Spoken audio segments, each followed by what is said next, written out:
Ready na ba kayo makinig? Mga nanay?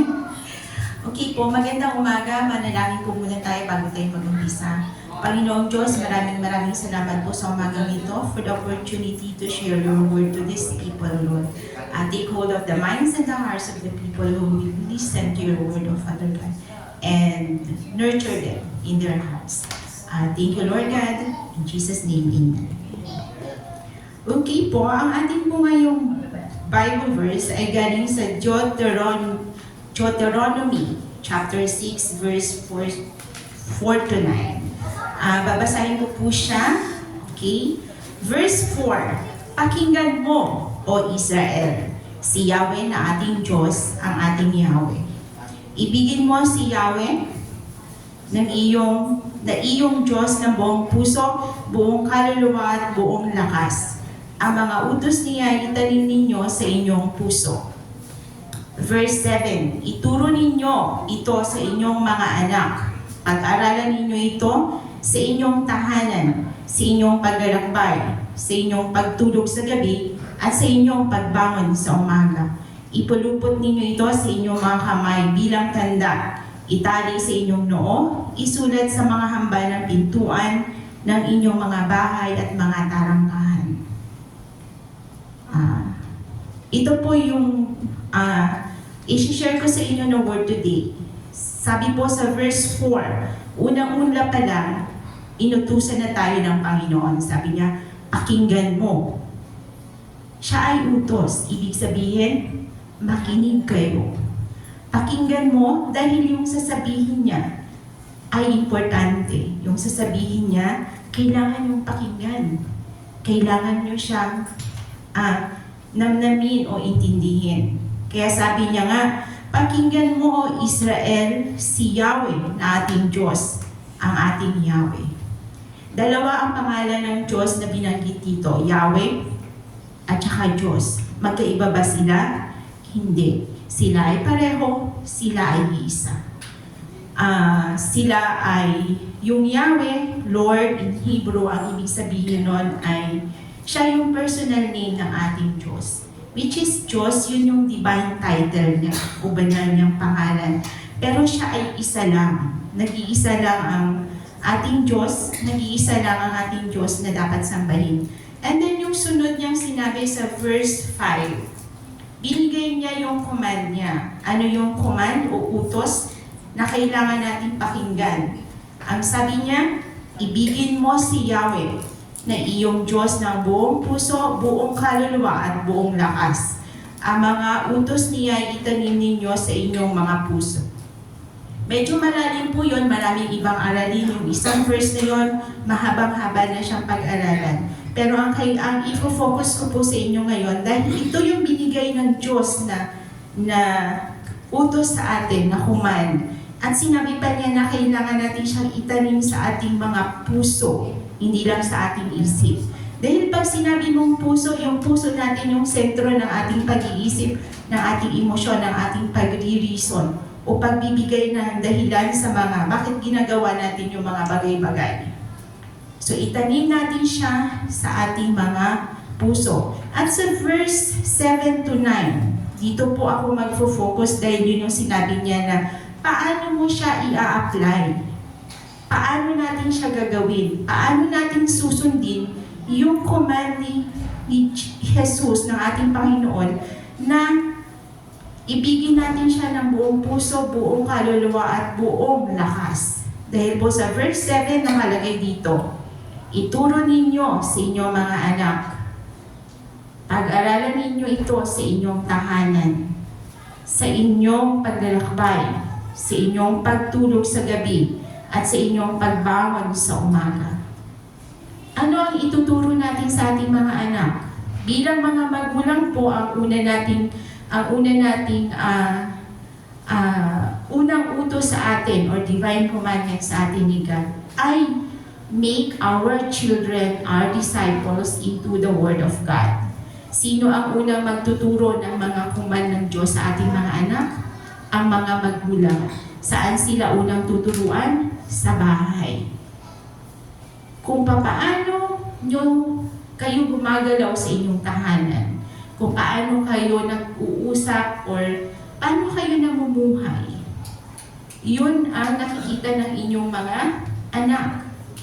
Kahit hindi ka magsalita, natututunan ng mga anak kung ano ang ginagawa ng kanilang mga magulang. Naalala ko nung kagaya ninyo akong bata, hindi naman ako mabait na bata.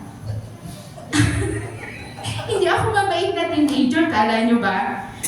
Siguro mga third year ako, nag-umpisa ako, I started drinking. Alam nyo, iniinom ko? Hinebra.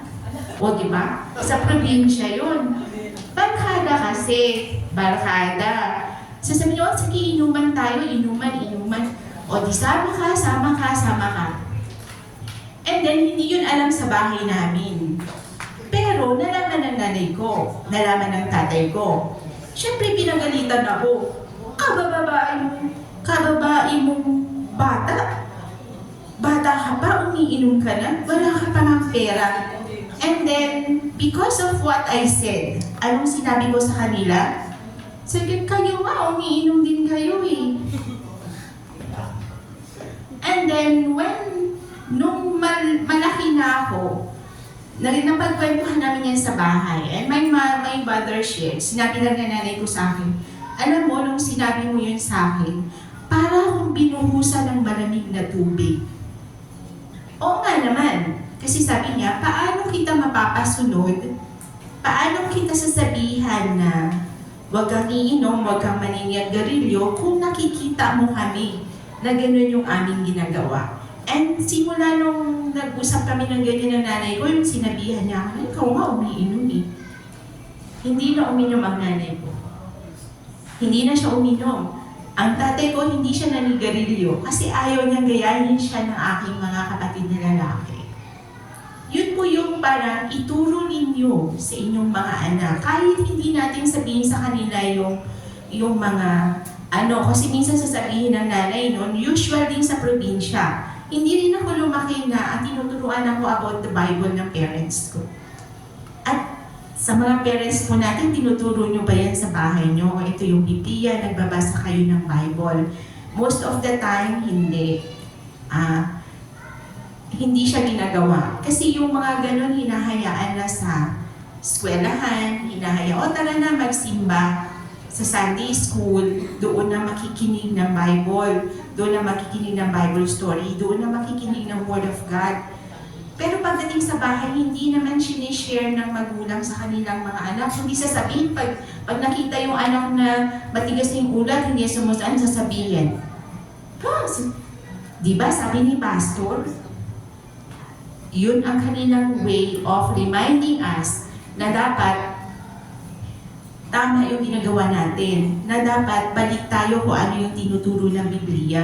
Pero directly, hindi talaga sila yung nagtuturo sa atin kung ano yung command ni God, kung ano yung turo ng Biblia.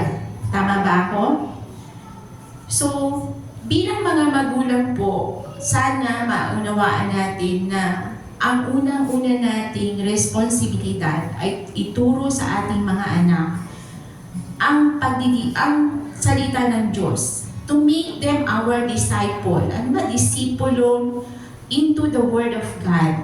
Kasi sila po yung unang-una nating disciples eh. Kung ano yung tinuro natin sila, paglabas nila sila na yon. Pangalawa na lang yung mga guro, yung mga Sunday school teachers, sila yung magtuturo pang sila ay nasa labas na. Pero kailangan nating turuan ang ating mga anak. Tapos may sinabi pa dito na paano natin sila tuturuan? Diligently. Ano ba yung diligently sa Tagalog? Matyaga?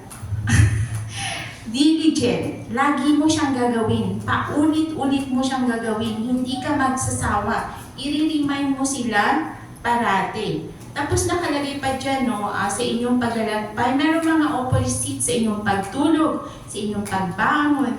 Kaya ikaw ay naglalakad, kaya ikaw ay nakaupo lang. So yun yung mga opposite sa buhay. Ibig sabihin lang, kahit anong sitwasyon tayo nandoon, pwede natin ituro yung Bible lessons. Pwede natin ituro yung mga command ni God.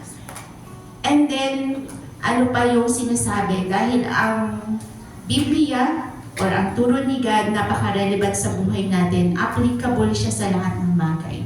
So kaya natin siyang gawin bilang magulang. Yun po yung pinakaunang-una, mga magulang. Hindi pa po ako magulang eh. Teacher po ako, pero nakikita ko rin yung responsibility sa pagtuturo sa mga estudyante na bilang isang guro, si pastor, bilang isang pastor, kasama yun sa responsibilidad na tinanggap at ibinigay ng Panginoon, lalo po dun sa mga elder natin, at dun sa mga core team natin dito sa church. Dahil ang isang word sa pagtuturo ay pagdi-disciple. Ang discipleship ay isang bagay na ginagawa, o dapat ginagawa natin lahat, hindi lang sa pamilya, peer-to-peer, or sa ating mga kasama. Kaya nga rin po may isang tawag, di ba? Sa school namin, hindi siya masyadong tinatawag na, ang term na ginagamit ay Timothizing. Kasi nga parang Timothy and kay Paul. Kasi si Paul yung nag-disciple kay Timothy. So we use the word Timothizing para mas personal yung dating. Kasi po pag magtuturo ka lang, ako bilang guro, tuturuan kita, walang personal relationship. Pero pag ikaw ay nagdi-disciple, hindi ka pwedeng mag-disciple nang wala kang personal relationship dun sa taong dinidisciple. Tama po ba? Kaya nga yung mga magulang, mas effective silang mag-disciple sa kanilang mga anak. So yun po yung isang paraan kung paano natin masusunod yung utos sa atin ng Diyos na ibigin natin siya ng buong puso, buong lakas, buong kaluluwa. Isang paraan po yun. Ang isa pa, paano tayo magiging effective na mag-disciple is kailangan natin i-saturate yung buhay natin ng sa Bible. Dahil minsan nga po, hindi natin alam kung ano yung mga commands sa Bible. Hindi rin natin alam yung Bible. Kaya, hindi rin natin siya ma-share. Ako, hindi naman ako ganun kagaling sa Bible. Pero nung mga nag-aaral po, kunyari, syempre may mga deeper study ka na pinag-aralan, inaral mo yung Bible. Kaya pwede kang mag-share sa ibang mga tao. And isa nga rin po sa isang parang reluctant ko nun dati is, parang paano ako magtuturo ng Bible kung hindi ko siya alam?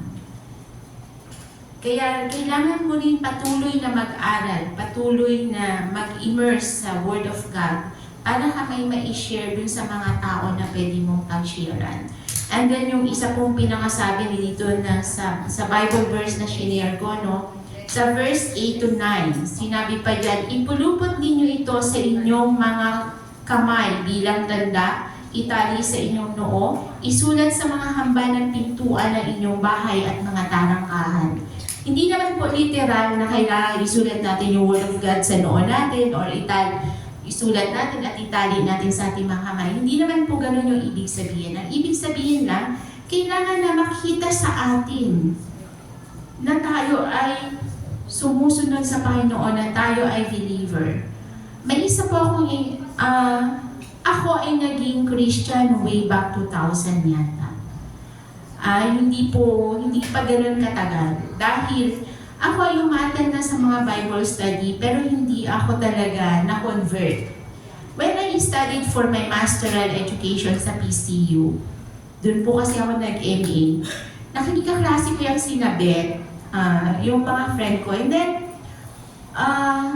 hindi pa kami nag-uusap-usap parate, pero there is something different about them. Kasi parang hindi man kami naging magbabarkada. Alam ko may kakaiba sa kanila. Hindi ko lang ma-pinpoint kung ano. Tapos yung sumunod na quarter, yung sumunod na semester, may isa kaming bagong kaklase. Ang una niyang sinabi doon sa isa na kong barkada, sabi niya, Ate Barbie, Christian ka ba? And then when I heard that, sabi ko, yun yung kakaiba. Kaya pala, I can feel something is different. Nararamdaman ko na may kakaiba sa kanila. Anong meron sa kanila na wala ako? And when that second semester came at bigla yung sinabi, Ate Beth, ikaw din no, Christian ka. Tapos bigla ako napagaling, okay, ako lang pala yung hindi. And then when I realized that, yun yung meron sila na wala ako. And I started to, parang yearn, gusto ko meron din ako nun. Bakit? Gusto ko kung anong meron sila, meron ako. Gusto kong maramdaman at maranasan kung ano yung, bakit may kakaiba sa kanila? And then, that was the start of my journey na kung paano ako napunta sa Word for the World, paano ako naging Christian, and yun ay dahil kay Beth. Alam ko, kilala rin niyo po si Sister Beth. And some of our friends, kasi yung mga naging sobrang barkada ko during my study sa PCU, mga Christian pala sila without me knowing. Ako lang yung hindi. Pero I'm so glad that I became like them.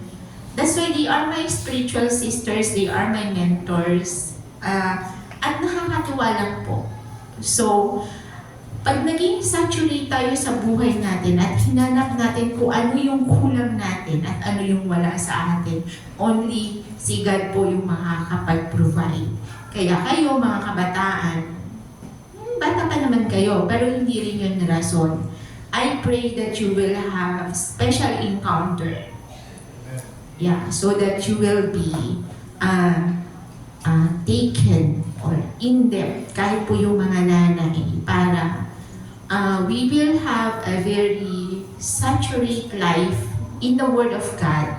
Tapos, we will follow His command at isa sa buhay natin kung paano yung application na sinabi dito sa Deuteronomy, kailangan natin ituro at kaya nating mag-disciple, especially sa ating mga tahanan at sa ating mga pamilya. Yun lang po, to God be the glory.